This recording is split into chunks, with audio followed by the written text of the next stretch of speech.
Hi everyone, welcome to my channel Shivshakti বার্তা নিয়ে আমি সুমনা চলে এসেছি একটা বড় রিডিং নিয়ে। সমস্ত ধরনের মানুষের জন্য, সমস্ত জোডিয়াক সাইনের মানুষের জন্য রিডিংয়ের এনার্জি যতটা ম্যাচ করবে প্লিজ ততটাই নেবেন, বাকিটা অন্যদের জন্য ছেড়ে দেবেন। আজকে দেখব তোমার শত্রুরা ঠিক কিভাবে হয়রান হচ্ছে। অদ্ভুত লাগলো না শুনতে? তোমার শত্রুরা কিভাবে হয়রান হচ্ছে, তাদের কাছে হয়রান হচ্ছে সেটাও জানার মতনই ব্যাপার। তাদের কাছে হয়রান হচ্ছে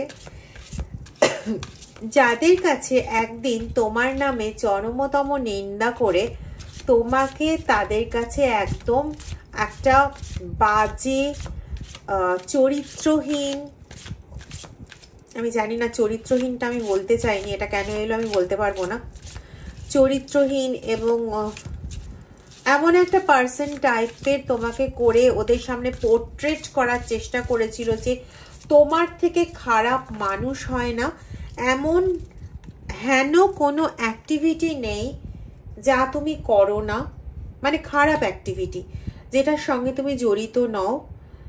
এবং তোমার মতো মানুষের সঙ্গে কথা বলা যায় না, এরকম কিছু ভাবনার দ্বারা তোমার শত্রু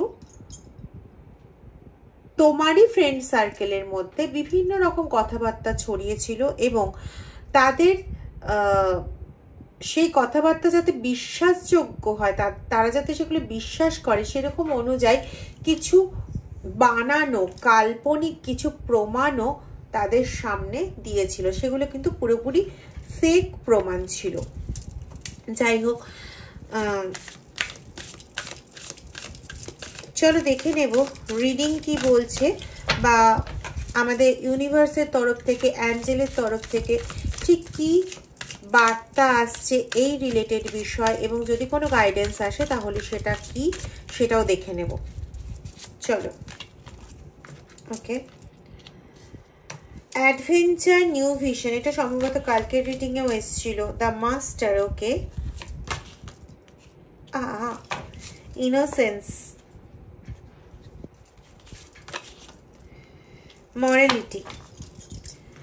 কোথাও না কোথাও যেটা বললাম একটু আগে, তোমার শত্রুরা তোমার মরালিটি নিয়েই প্রশ্ন তুলিয়ে দিয়েছিল যে তোমার মানে তোমাকে লোকে যে চোখে দেখতো সেই জায়গা থেকে মানে তুমি কমপ্লিটলি আলাদা একটা, সেইভাবে তোমাকে প্রজেক্ট করানো হয়েছিল, দেখানো হয়েছিল তাদের সামনে।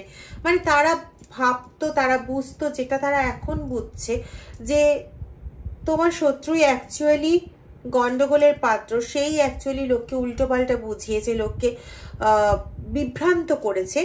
তখন তারা তো এটা বোঝেনি, তখন তারা তোমার এই শত্রুটিকেই বিশ্বাস করেছিল এবং তারা তোমাকে পুরো উল্টো বুঝেছিল।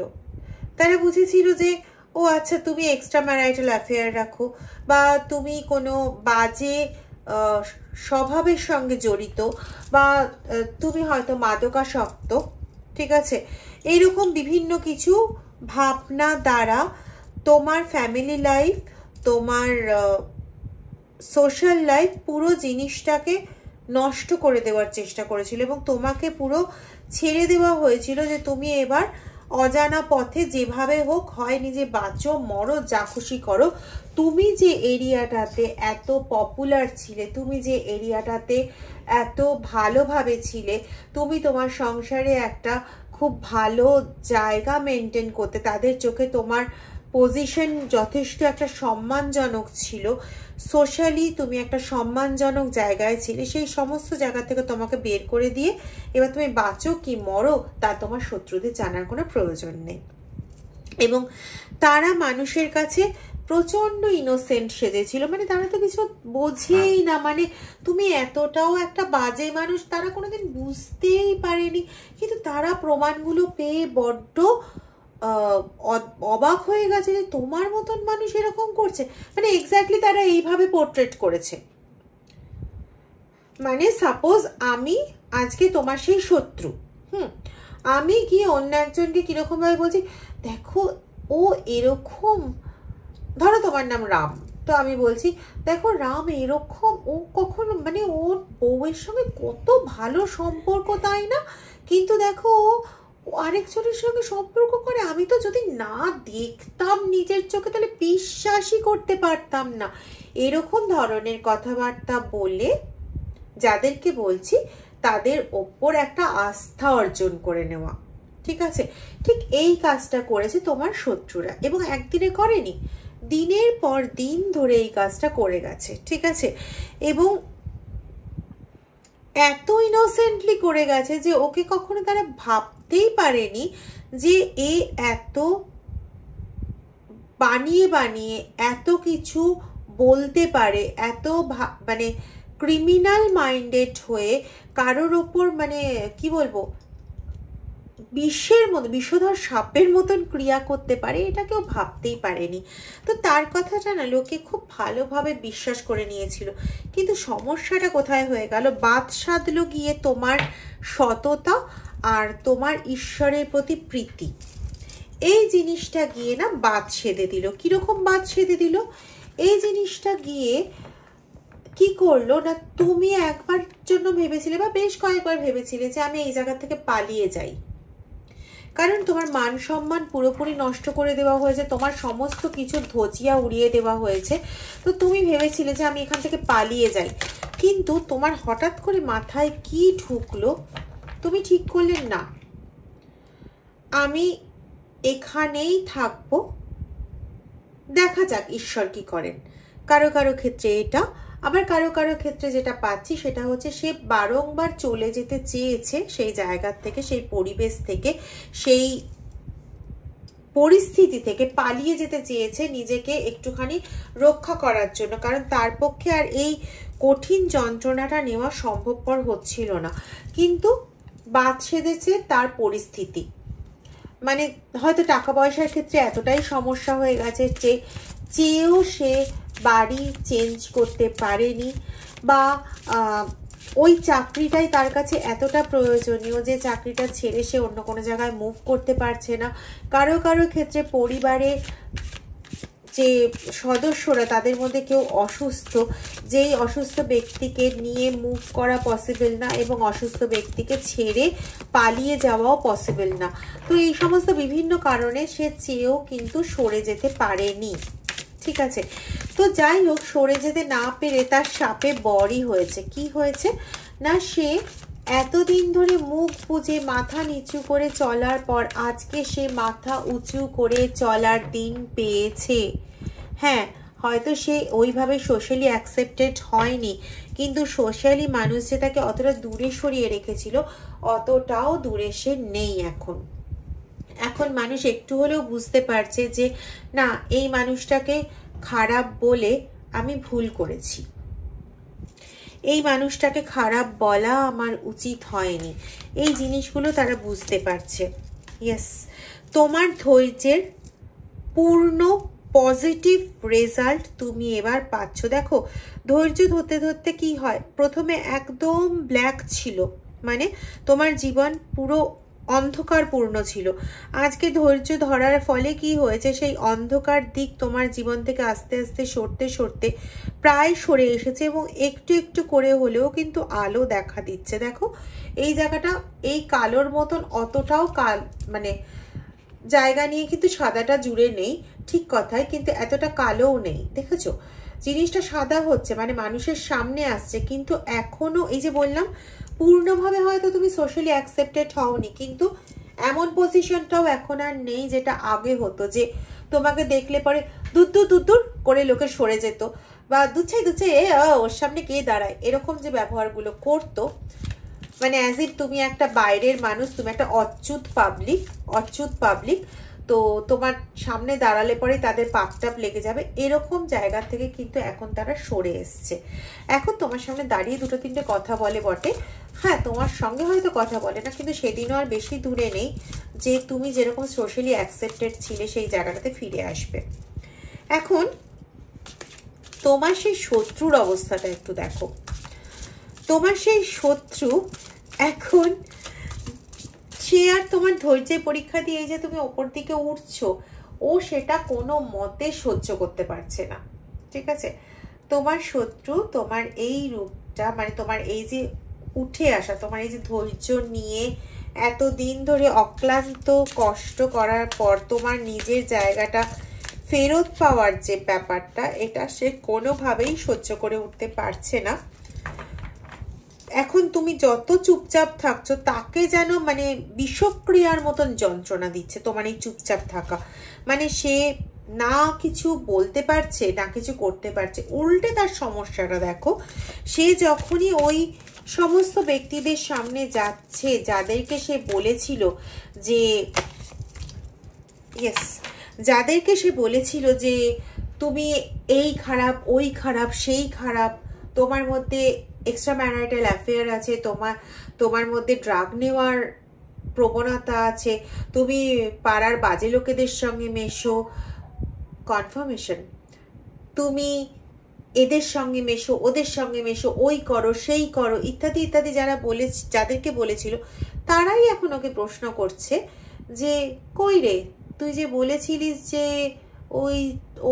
ওদের সঙ্গে মেশে, দেখছি না তো এরকম কিছু, ও তো বেশ ঠিক টাইমেই বাড়ি ঢুকে যায়, লেট করে তো বাড়ি ঢোকে না, ও ড্রাগের নেশা করলে তো রাত বিরেতে বাড়ি ঢুকতো। ভাই ও তোকে তো কত মাস ধরে দেখে চলেছি, ও তো একই সময় বাড়ি ঢুকে যায়, কি বলেছিলিস? এবার তোমার শত্রুর কাছে কিন্তু এই জবাব দেওয়ার কোনো অপশনই খোলা নেই, বরং তারা দেখতে পাচ্ছে যে তোমার শত্রুই লেট নাইট করে বাড়ি ফিরছে, তোমার শত্রুই যে এক্সট্রা ম্যারিটাল অ্যাফেয়ারে যুক্ত সেই প্রমাণও তারা কানে ঘুষায় শুনতে পাচ্ছে। বলে না কানা ঘুষায় শোনা, ওরকমই মানে কারোর থ্রুতে তারা এটা শুনতে পাচ্ছে যে তোমাকে ক্ষতিগ্রস্ত করার চেষ্টা করেছিল সেই এইরকম বিভিন্ন রকম কাজের সঙ্গে যুক্ত, এবং সে তোমার ভালোটাকে নিজের ভালো হিসেবে প্রকাশ করেছে এবং নিজের যে খারাপ গুণগুলো সেগুলো তোমার খারাপ গুণ হিসেবে প্রকাশ করেছে। কিন্তু এখন ইউনিভার্স বলো বা মহাবিশ্ব বলো বা তোমার ঈশ্বর বলো, যাই বলো না কেন, সে তোমাকে নিজের থেকে হিলিং দিচ্ছে মেন্টালি, ফিজিক্যালি, সোশ্যালি, যাতে তুমি আগের জায়গায় আবার ফিরে যেতে পারো। আর সেই হিলিংয়ের রেজাল্টই তুমি এখন প্রথম ধাপটা দেখতে পাচ্ছ অন্তত, যে যারা তোমাকে ছিছি করতো, যারা তোমার থেকে দূরে সরে থাকতো, যারা তোমাকে ব্যাকা নজরে দেখতো, তারা এখন তোমার সামনে অন্তত দাঁড়াচ্ছে, হাই হ্যালো টাইপ কথাবার্তা বলছে। তো এটা ঈশ্বরের হিলিং তোমার প্রতি, ঈশ্বরের দেওয়া ভালোবাসার প্রকাশ। তুমি এতদিন যে ধৈর্য সহকারে যে যুদ্ধটা চুপচাপ লড়ে গেছো, সেই ফলটা পাওয়ার সময় আগত এবং সেই ফলটা তুমি পেতে শুরু করেছো। ঠিক আছে, শুধু একটা কথাই বলবো যে তুমি কখনো তোমার ওই শত্রুর প্রতি অত্যন্ত রেগে গিয়ে, এমনিতেও তুমি এটা করবে না কারণ তুমি মেন্টালি অনেক স্ট্রং, তুমি মেন্টালি অনেকটা ব্যালেন্স হয়ে গেছো। তবুও বলি, যদি কখনো এরকম হয় যে তোমার শত্রু তোমার সামনে এসে তোমাকে খোঁচাতে শুরু করলো, তোমাকে উত্তেজিত করতে শুরু করলো যাতে তুমি তার উপর রেগে যাও, ঠিক আছে, তো সেই কাজটা তুমি কখনোই করবে না। ঠিক আছে, কারণ সে কিন্তু আরেকবার ফাঁদ পাতার চেষ্টা করবে। এটা নিয়ে ডিটেল আমি আরেকটা ভিডিওতে আসবো যে তোমার শত্রু আবার কিভাবে ফাঁদ পাতার চেষ্টা করবে সেটা নিয়ে আমি আসবো। কিন্তু বর্তমানে যেটা বলার, যে যদি তোমাকে আবার কোনোভাবে ইরিটেট করার চেষ্টা করে তাহলে প্লিজ সেই পাতা ফাঁদে পা দেবে না, কোনোভাবেই দেবে না। ঠিক আছে, এখনো যেমন তুমি মানসিক স্থিতি স্থির রেখে কথাবার্তা বলো, ঠিক সেইভাবেই বলবে। নিজের মাইন্ডের, দেখো আবারও বলতে হচ্ছে, ভগবানের কৃপায় বলতে পারছি আজও, যে ওম নমঃ শিবায়, যে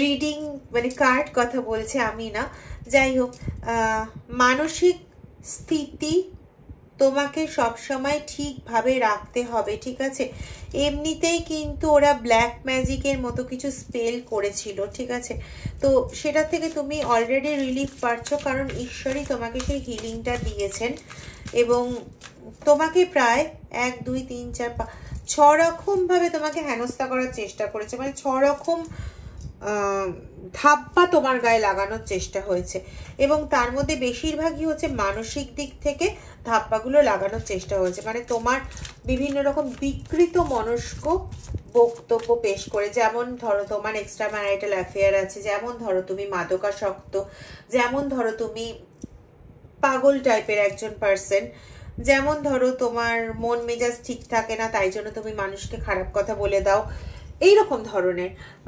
তুমি হয়তো খুব স্ট্রেট ফরওয়ার্ড কথা বলো, আর সেটাকে নিয়ে গিয়ে অন্যভাবে বেঁকিয়ে চুরিয়ে বলা হয়। এই যে দেখবে ইংলিশ অ্যালফাবেট এ কে আমরা অ বলতে পারি, আ বলতে পারি, এ বলতে পারি, তাই না?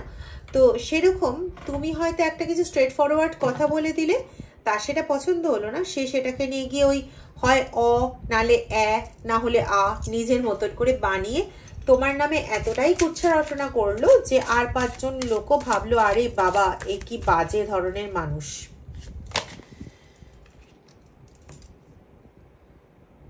তুমি সবাইকে গাইডেন্স দিতে যেতে, কিন্তু তোমার সেই গাইডেন্স অনেকেই না নিতে চাইতো না।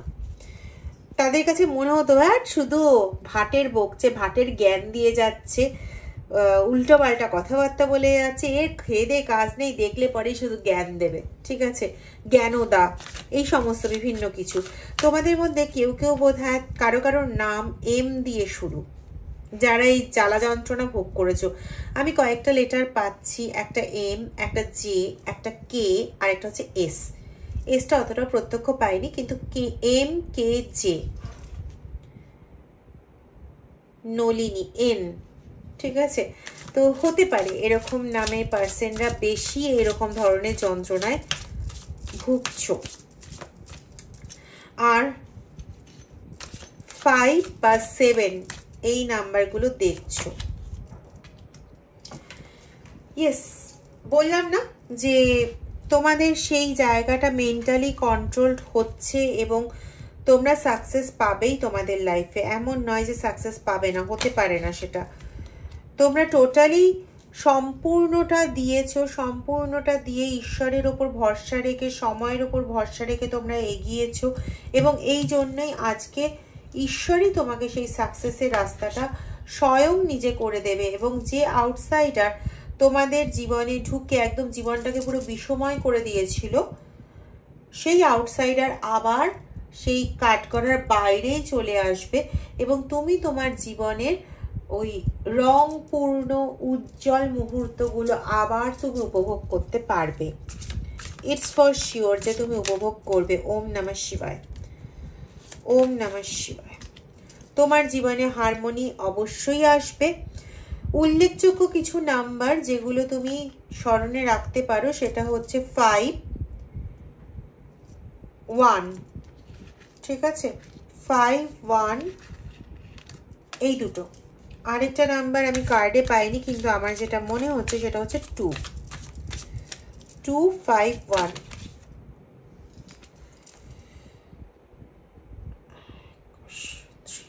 আচ্ছা, 3ও কিন্তু একটা ইম্পর্টেন্ট নাম্বার হয়ে যাচ্ছে।